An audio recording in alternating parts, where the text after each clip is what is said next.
po mga ka-viewers at magandang tanghali mga ka-viewers. Meron tayong i-repair. So ito isa pong Coco Bluetooth speaker or semi-amplified speaker na Coco. Yun Coco. Ayun. So itong speaker na ito mga ka-viewers ay parang DIY ata ng may-ari. Yan, nilagyan ng isa pang speaker at hindi lang yan. Meron pa dito isa. Yan. So ito po speaker ng Bluetooth speaker na maliit. So ito naman ito yung kanyang Twitter, tinanggal ng may-ari ata. So hindi ako nagkalas nito mga kabisa, yung may-ari ang nagkalas-kalas nito. Yan, so dinala ito sa akin at pinapa-repair dahil hindi niya daw ito mapagana mga ka-viewers. Hindi nila mapagana kaya dinala sa atin. So kahina pa ako nito mga ka-viewers, mahigit na siguro kalating oras. Inobserbaran ko. So nagtaka ako bakit siya ay walang boses. So meron naman siyang power. Pag sinuplayan natin, meron siyang power sa AC at saka DC.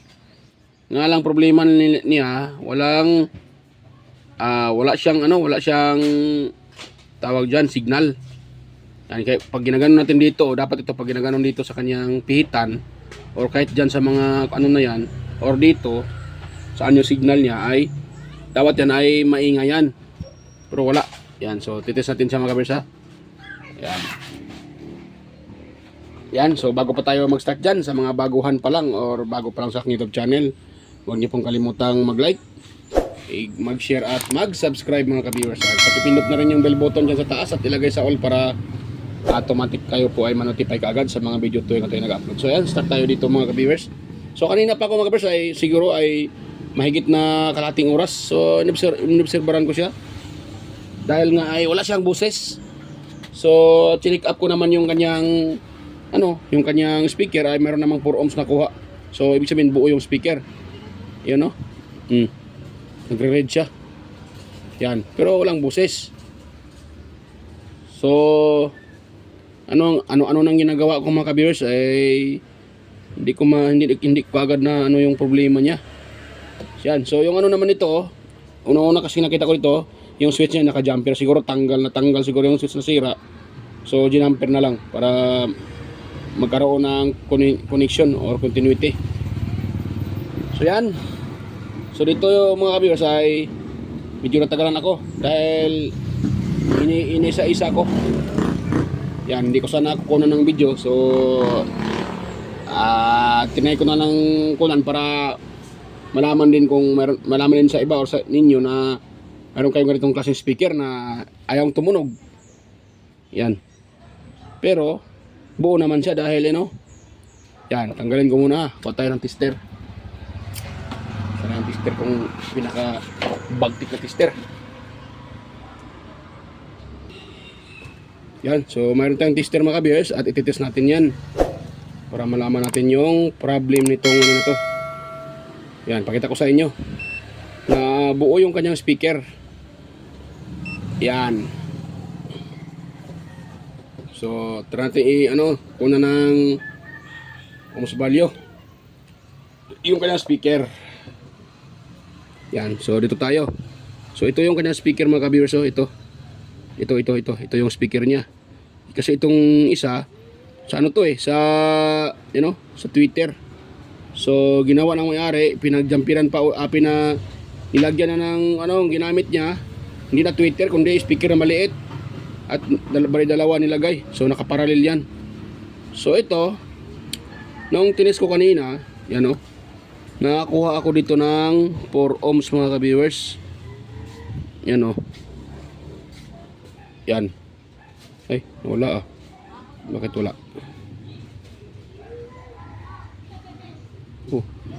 Wala na reading Ngayon. Dito tayo. Ayan. Nakakuha tayo ng 4 ohms. Yan kita nyo, 4 ohms yan mga ka-viewers. 4 ohms. So ibig sabihin, good yung ating speaker. Mga ka-viewers, good yung speaker. So walang problema yung speaker nito. So ang tanong, bakit siya ayaw tumunog mga ka-viewers? Yun. So yan po ang malaking dyan. Kung mayroon kayong speaker na speaker na ganito, yung brand Coco, yan, kahit hindi Coco basta ganito yung design. So minsan din mga kabisa ang nagka-problema talaga bakit ganyan. Ito dito yan Ay, iwan ko ba kung kita nyo yan? Yan o. Yan o. Kagbuang to mga aso to maingay. Narangin ko kayo ngayon mga aso kayo Yan mga ka-viewers yan kitang kita nyo. So tawag yan tingnan nyo yung mga paa na itong mga paa na to, yan mga paa na yan. Yan tawag yan cold shoulder. Yan, meron siyang cold shoulder or yung solda na naglulus contact. Yan. Naglulus contact siya mga ka-viewers. Yan di ba? Kitang-kita nyo ba yung yung paa ng IC? Yan, ito kasing na to mga ka-viewers, IC po yan. So, paa po yan ng IC, yung audio IC niya, yan Yan Ayun, paa ng audio IC yan mga ka-viewers. Yan.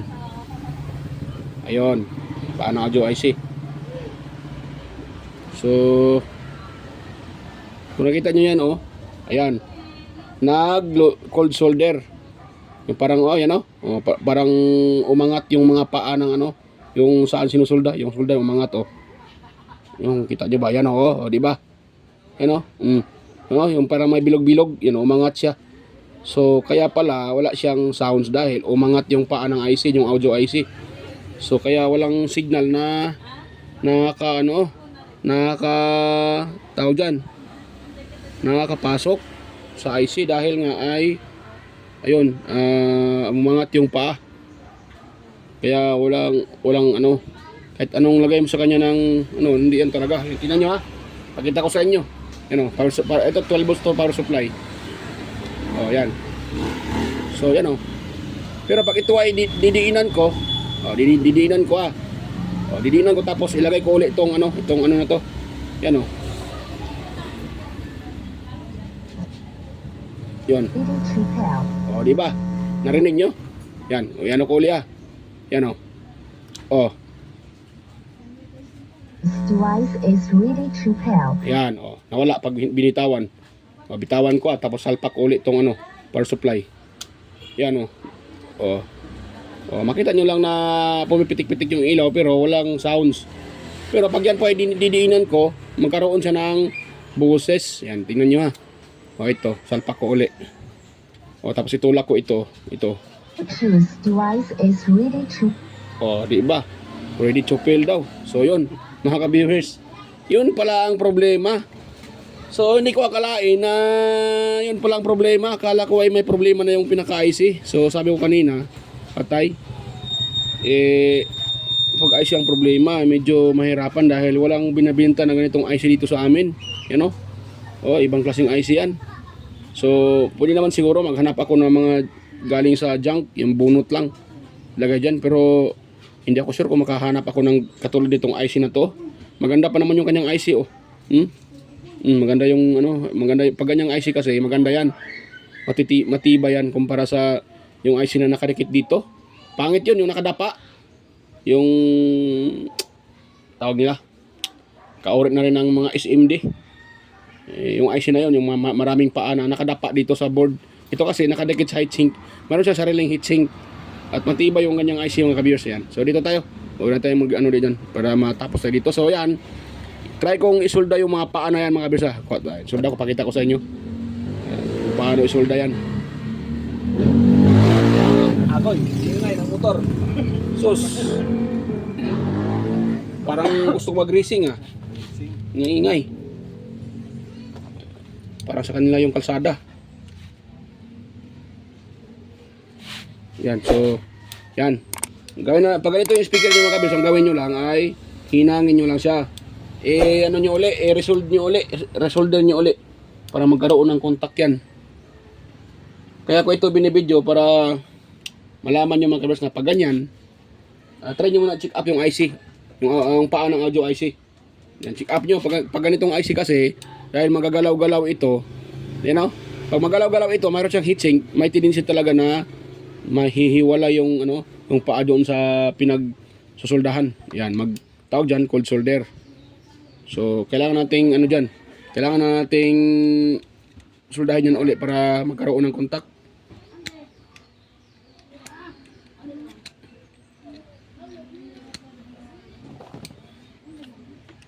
Yan. So, buo naman yung circuit board niya, kaso walang tunog. So, yun lang pala ang problema. So, itong gina-jumper na ano, okay na yan mga ka-viewers. Gina-jumper yan dahil sira ang switch. Yan. Okay lang naman kahit walang switch. Mayroon namang volume control. Doon na lang hinaan sa ano, volume control pag ano. Pag hinigamitin, hatakin na lang sa outlet. Yan, ito naman. Susuldo natin. Yan, ang pagsulda nito mga kabisay, wag lang nating masyadong kapalan dahil pag makapal yan, magkasama-sama yung mga contact na yan, wala na. Masira yung IC. Kaya kailangan nating bantayan na hindi magdidikit-dikit yan mga ka-viewers. Yan. Yun, pwede na yan siya mga ka-viewers. Tapos ito sa kabila. Ito.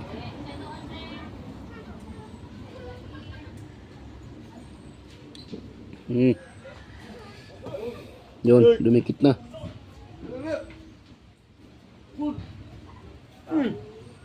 Yan.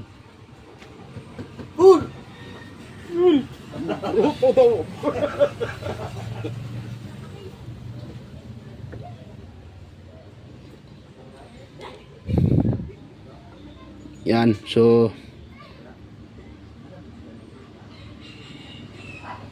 yan, dito dun sa kabila mga ka-viewers. Lahat ng paa na yan ating lagyan ng ano, soldering lead. Patakan natin ang soldering lead.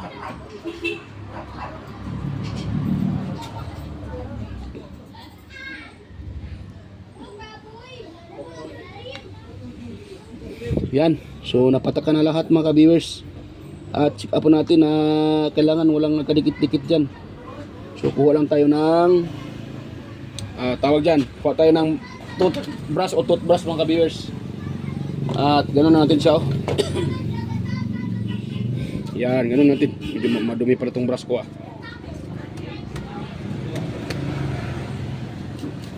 Yan, so yun natin mga ka-viewers. Atin lang nilinisan para matanggal yung tawag dyan, dumidikit dyan ng mga soldering lead na hindi naman dapat magkadikit. Yon. So dahil naisolda na natin yan, try nating supplyan ng yan, ito. Yan o. The Bluetooth Ayun. device is ready to pair. Tumino na mga ka-viewers. Tumino. So okay na siya. Kana ano daw? The Bluetooth daw is ready to pair. The Bluetooth Yan. device is ready to pair. Ayun. O, di ba? Kita nyo? Yun o. Uminyo naman talaga yan kanina, nga lang walang boses. So yun lang ang problema, kaya siya walang sounds. Yan. So kailangan lang palang i-reheat or i-resolder uli yung paa ng itong paa ng IC, audio IC. So yan, okay na yan sa mga ka-viewers. Yan, ganun lang kasimple. Kung mayroon kayong Bluetooth speaker na ganito, yung forma, so minsan ang ginagamit nila na circuit ay ganito, mayroon siyang heatsink. So dahil nababibrate ito, so may tendency talaga na itong dito ay maglulus contact dahil sa vibration or yun na nga, vibration. Yan. So maaaring katulad niyan, lost contact, natanggal sa pagkahinang, kaya wala siyang boses. So ganun lang ang gawin nyo mga ka-viewers. So ganun lang, simple.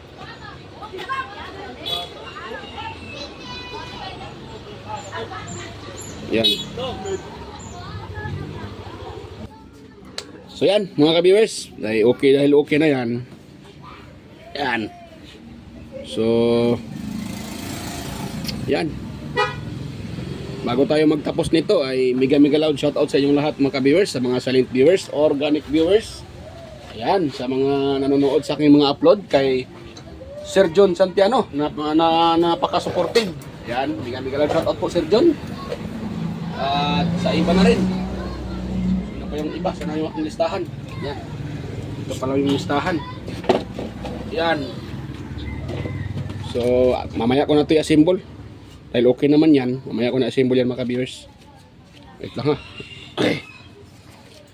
Yan, mega loud shoutout din kay Sir Alex Paroni. Yan. The Bluetooth device is ready to So, pair. shout out din kay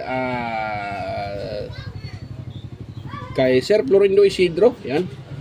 Sir John Mercado Jr., ayan. Kay Sir Manuel Mahadukon, Sir Ferdinand Lopez, kay Sir Enmar Dison, Sir Edgardo Jr. Dato Talavera, Sir Edgar Macam, Vicente Bibuso Bandi Quillo, yan, may shout out po. Kay Raymond Macasiano ng Jimmy Cavite, yan. Kay Cesar Plistado, Emerald Quillosa, Pierre de Ronquillo, Beljan Calderon, ayan, Anastasio Certisa, Darmin, Sir Chris Litimas, Wild Boys, Lincoln Rinan, ayan, Jeffrey Nobilias, ayan, kay Damaso Ramos, ayan, kay Baltasar Jorfo from Badyang, Valencia, Bohol, ayan, mega loud shoutout po sa inyo mga sir. At mega loud shoutout din kay Andy Tech, ayan, aking mga kasamahang content creator or vlogger, ayan, kay Andy Rabino TV Tech, ayan, mega shoutout po, Andy Tech, Inting Butingting, ayan, Andy Rabino to, Maya Vlogs, Teletech Chair, West Jojo Tech, Ricardo Bernardo, Fix and Review, Yoda Pitik TV, John Technician, kay Jimenez Iban Vlog, ayan, Pilam Country Living, kay GOG's TV, White Berry, Horseshoe TV, Bullet Train Channel, Parmambala, Soktek TV, Kiri Mendoza Vlogger, Nelt Vlog, Instek TV, GFC TV, kay John Tapirla TV, kay Kakay Vlogs, ayan, Music Hub, kay Bell Bernards, ayan, Inken DIY, Bell Bernards, ayan, biglang shoutout po sa inyo. At kay Sir Aguido Flores Jr. Halin, Lin Abayli Lifestyle, Jos Electronics, ayan, kay Amigos Amigas, kay sino yun, DJS Channel, Layotech, Lex TV Official, DJS Channel, kay Lex TV Official, Heroes Flores Mix Vlog, Life in Japan Countryside, Abi the Explorer, ayan, Iconic Insight and Beyond, Dinlins TV Vlog, Nanatanan, Maskarang Vlogger Kuno, ayan, kay Aling Peps, Marco Francis 713, Mix Vlog, Podi Expert, kay Eileen Store, Mix Vlog, at kay Guits, Master Guits Kalikot, ayan, XQC TV, Kisnel Channel, 3M Vlog, Anonymous Vlog, Injinki Inok Vlog, JWG Ward, kay Darwin Tech, ayan, Bitoy Malana, Farmer Boy TV, Roger Cedric, DJ Disco Hunter, ayan, kay ino pa yan, DJ Lin Mix TV, Miss Javi Balyena, DJM Mix Vlog, Wellmas Music Vlog, Master Rejobs pa, Monarch Smart TV, ayan, Michael Jackson, PBJ Blabber Pan, Ate Mers, Kakaaro Vlog, ayan, Linel Dai Jobudiso, Nanay Ruby Channel, Danny TV Vlogs, Brother Joey Music, Simple CM, Rickman Vlog, ayun. So yan, mega loud shoutout po sa inyong lahat. At sa mga hindi ko nabanggit, pasensya na po. So yan, sa mga gustong magpa-shoutout, pwede rin kayong mag-comment sa comment section para may-shoutout po kayo. At sa mga gustong, at sa mga may tanong po tungkol sa repair, yan, so wag nyo rin kalimutang mag-comment dyan sa comment section para masagot ko po. Try ko pong sagutin kung hanggang kaya ko po yung inyong tanong at para masagutin natin. Ayan. So dito, start tayo dito mga kabirs, para na tayo matagalan dito. So ito, try ko siyang i-function sa dyan. Try ko siyang i-function sa anong tawag dyan dito. Ito na yun. Ito. Yan. Line in. O, lain daw. Lain. FM channel. Lain. Sabi na Ayan. So ito yung mga kabirs. Yan. It's about the heart. Yan. Pilipino. Kami biglang nagkita agoy. Represent authentic Yan. So, okay na yan mga kabirs. Yan, okay na yan. Baka masipa tayo ni Lolo Whitey. So, pwede na yan. Ang importante ay tumunog na mga ka-viewers at success yung ating repair. Ayan. So, yan. Bago pa tayo magtapos, sana po huwag niyong kalimutang i-subscribe yung aking channel mga ka-viewers. Yan. Yan, ulitin ko po. Sana po huwag niyong kalimutang i-subscribe, i-like at i-share yung ating video para tayo po ay makatulong din sa mga gustong mag-DIY at mag-repair. So, ayan, sa mga baguhan din. So, yan, huwag niyong kalimutang mag-subscribe mga ka-viewers. Ayan, pabalik-balik tayo. Yan, bye-bye po. At kita-kita tayo ulit sa aking next na mga upload. At yan, bye-bye mga ka-viewers.